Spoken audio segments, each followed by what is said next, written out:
Okay, we were talking about GDP last time. We're going to start with higher frequency indicators. At this point, we pointed out that GDP is important, it's broad, but it's only available at the quarterly frequency.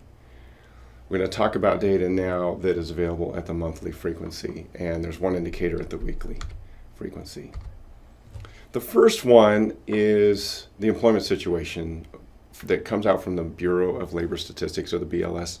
It's a monthly indicator. It is probably the single most important economic indicator out there, and we'll explain why. So it's a monthly press release that comes out the first Friday of each Friday of the first full week of the succeeding month, and it contains two surveys. This is partly why it has a wealth of information. One is a household survey where the household is asked a set of questions, and another is a what's called establishment survey. What's interesting about this press release and certain other economic press releases is that there's what's called a lockup in Washington, D.C. at the time of the press release. So designates from official, media outlets like, say, the Wall Street Journal or the Washington Post or whoever are allowed first access to this information the minute, or really literally the second it's released by the public agency. But to gain access to being the first person to get that information, they participate in what's called a lockup. And so they go into a room that's locked down. It's like a prison setting. It's kind of interesting. And they have to turn off their cell phones. They have to disconnect their laptops from wireless so that they cannot communicate with the outside world. Otherwise, they wouldn't be let into the room and they wouldn't be the ones to get this information initially. So why this security? Well, that's how important the economic indicator is. And it's how it's important to those who are macroeconomists who are tracking the economy, and it's important to financial markets, people who are traders. They watch these numbers as well.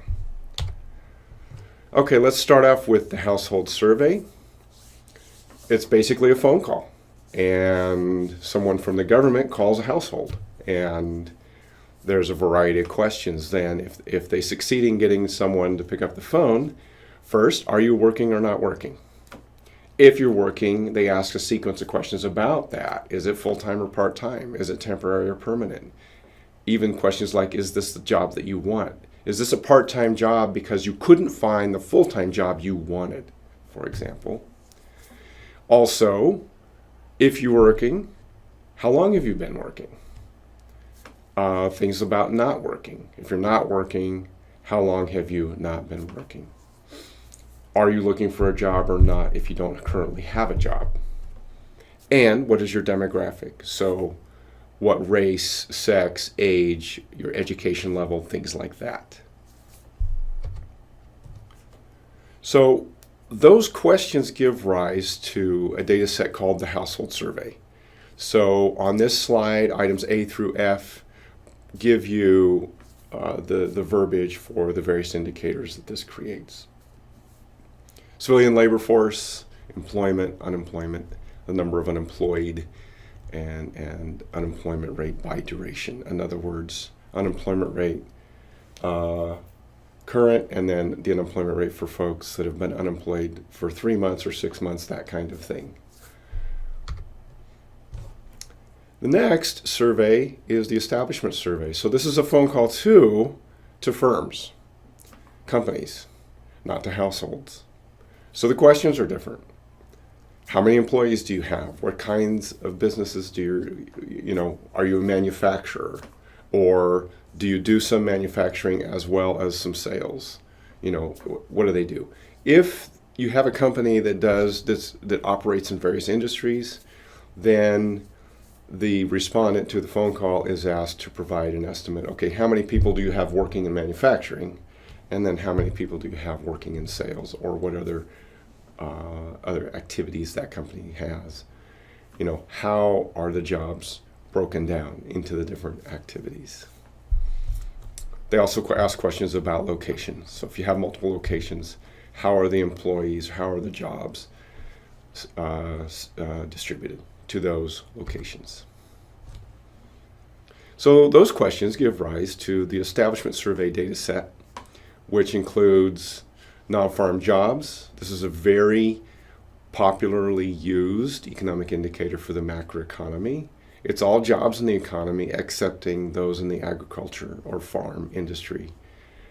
Then that number, the non-farm jobs, is broken down by a variety of industries. I have a list later to show you what those industries are. It includes things like manufacturing, different kinds of services, financial industry, that kind of thing. Then they are also asked to put, okay, how many hours a week are those employees working, and what is their earnings? What are their weekly earnings? And those data are also broken out by industrial sector. Here is a list of the industries. Now, for the United States, from this particular data release, I've put the ag industry there at the top, but that number is not available. You can get that number. You have to go to USDA. Leave that aside for now. But the remaining of these sectors, starting from mining and quarrying and going to government services, are available in this press release. So you can see with that detail there, this can be quite informative, right? For someone trying to analyze the macroeconomic economy, let me point out, for example, jobs and personal repair and maintenance services, the next to the bottom sector there, are different from jobs in manufacturing, say. What's going on? Well, manufacturing pays better. Both of those sectors, jobs in both of those sectors are different, say, from those in professional and business services. Professional business services pay better yet. However, those jobs tend to require greater education on the part of the worker. For example, one subsector within professional and business services includes lawyers. Another one includes accountants. So they have higher salary, but there is a higher educational component they're required to come into that job with to get that higher salary. Okay, what are the key points? There's two surveys. There's employment generated from the household survey. There's jobs, so-called, generated from the second or the establishment survey.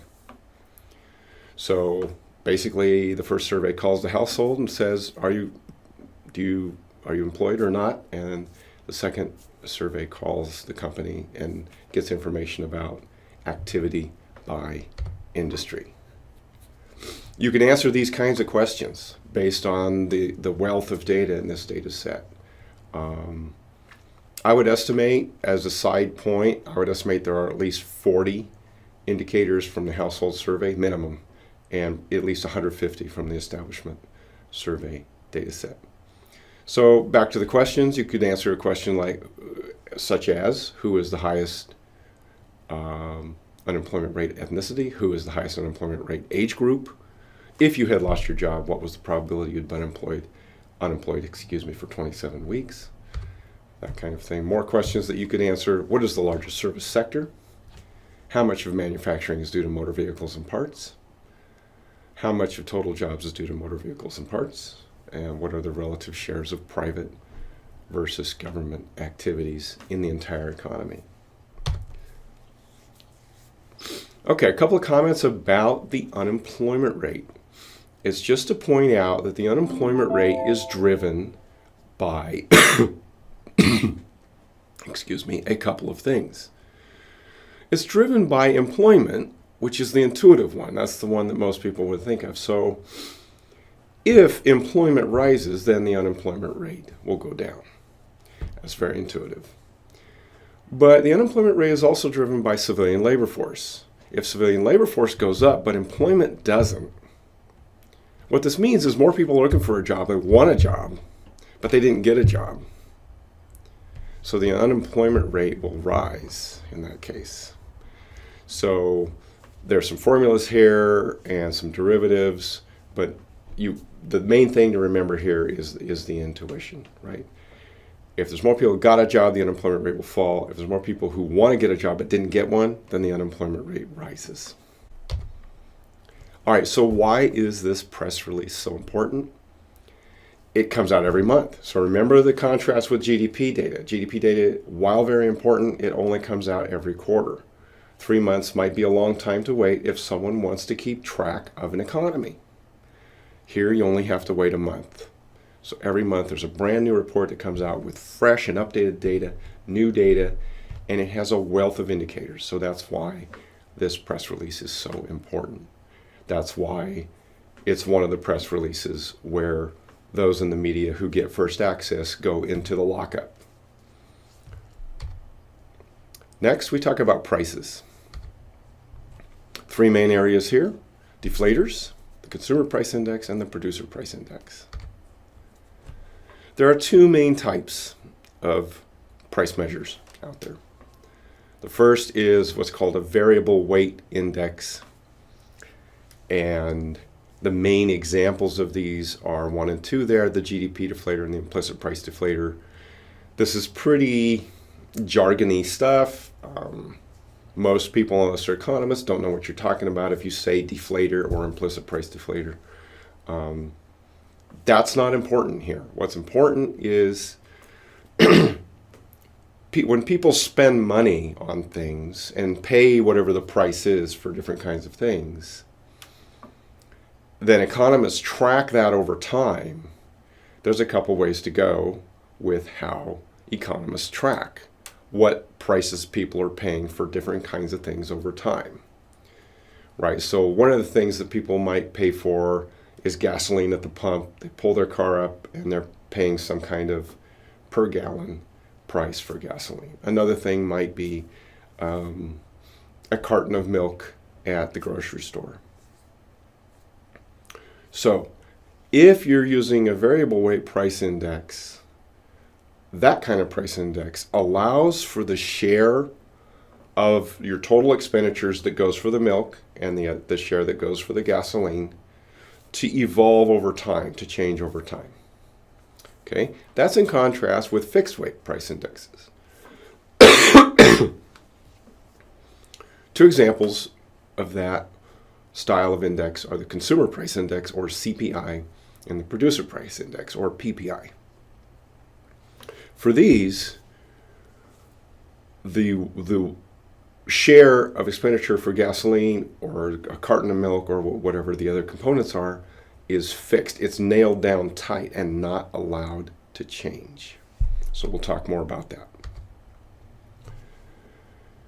Going to the consumer price index, these are a couple years old, but they wouldn't have changed much until now. Why? Because it's fixed weight. Food, transportation, housing. So the list of the various expenditure categories that the CPI tracks are here, as well as their shares. So food is given a 16% share of the overall CPI. Medical is given 6%. The various categories are given these weights here. And they're not allowed to change. Now, some terminology. There's a type of CPI, a special CPI called core CPI. And it's this guy you see here, except they take food and energy, including gas, right? And they take that out. Why is that? Food and energy are more volatile than most of the other components, at least most of the time. So the idea is to get a less volatile measure of the CPI by taking those out. Here's a chart that shows both the all items CPI, as it's called, which has everything.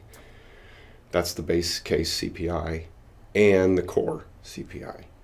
The measure that has everything in it are the yellow bars, and the red line is the core measure. And this is a growth rate of the CPI, actually. It's not the actual CPI itself. So because I've taken the growth rate of the price, that's referred to as an inflation. So the yellow bars are showing CPI inflation. The red line is showing core CPI inflation. You can see that there are some periods where the broadest measure of prices, fixed weight prices as measured in the U.S. economy, went negative. So in 2009, you can see that the yellow bars are below the axis, that they were negative numbers. That's called deflation. So when price changes are indicating negative inflation, we call it deflation. You can see also that most of the time, over history, inflation is positive. Most of the time, the yellow bars are above the zero axis boundary. You can also see that, particularly in sort of 2008 through 2012 or so, that the red line, the core, is noticeably smoother, noticeably less volatile than the all items measure. Okay, macroeconomic price data are necessarily indexes. Why is this?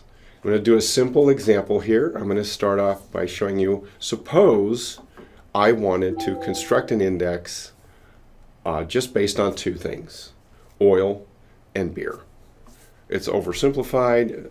There's a lot of other things that households purchase, but just to show you why when we create measures of aggregate price levels for a macroeconomy, we have to index them. Okay. So suppose I did some research. I actually did a little bit of research on this, but this was a few years ago. So oil at $80 a barrel, and the quantity of oil consumed in the United States, 600 million barrels per month. We like oil, don't we? And then beer, $4 for a six-pack, and the quantity, 235 million six-packs per month. We like our six-packs of beer as well. So then you would plug all of these numbers into the formula that I had started on the prior page. Here is the same formula, but with the numbers plugged in. And you would get a number.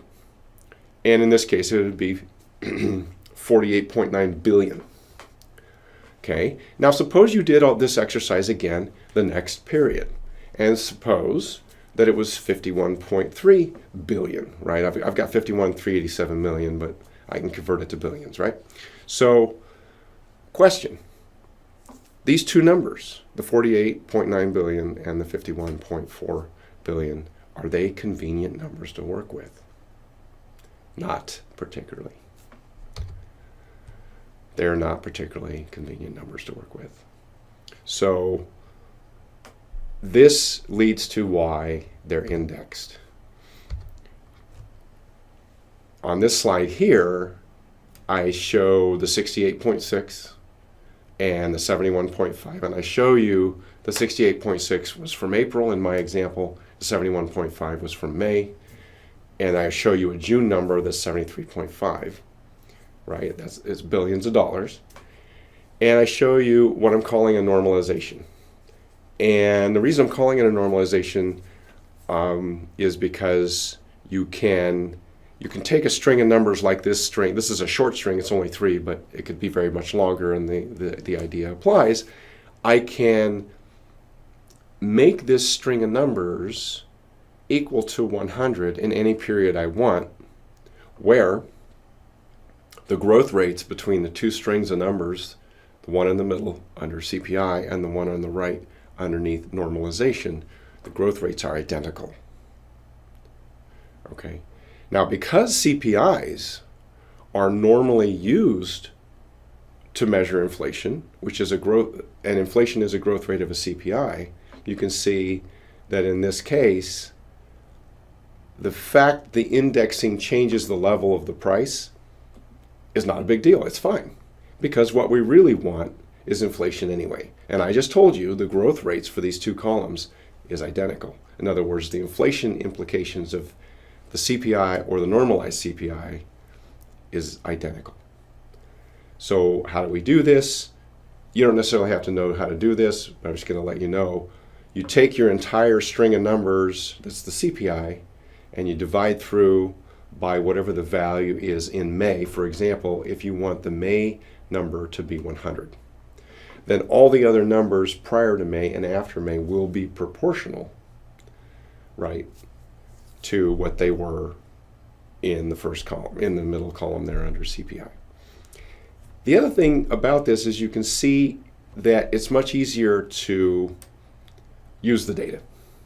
Why? Suppose these are my numbers for the CPI, and I look at June. I know just by looking at that June is 3.8% higher than May, right? And I know just by looking at this, I don't have to do any calculations in my mind. I just look at this, and I know that April is about, if I can do simple math here, it's just over 4% lower than May, right? So this is why price measures, aggregate price measures, are indexed. It makes the data easier to use. Indexing is done in other situations too, and it's generally for the same reason, just to make an indicator easier to use. Okay, so why are prices important? They indicate how business costs are changing. They also indicate how consumer costs are changing. So for somebody watching the economy, this might matter. For certain large corporations who have clients their clients might be other businesses, their clients might be households. They might have products that they're trying to distribute to the household sector. They might have different kinds of products that they're trying to distribute to the business sector. Well, it's informative to them to know if the costs that their customers are facing overall are higher or if they're lower. The other thing is the Fed, the Federal Reserve Bank of the United States, or the United States Central Bank, has a dual mandate, and the first item in that mandate is price stability. In other words, what that means is keeping a lid on inflation. Although, keep in mind, they also try to prevent massive deflation. So they high or low, right? They don't want inflation to be too low, i.e. real low deflation. They don't want really high inflation. This is the first and foremost thing in their dual mandate, just so that you know the second item in their dual mandate is economic growth. But price stability is the first item in their dual mandate. Why is this important? Well, what historically the Fed has done, if they thought inflation was getting too high, they then change their short-term policy interest rate. That has an impact on the valuation of financial assets through the net present value formula. So this is a big deal for financial markets, and this is partly why those in the financial markets industries, as well as macroeconomists, watch prices.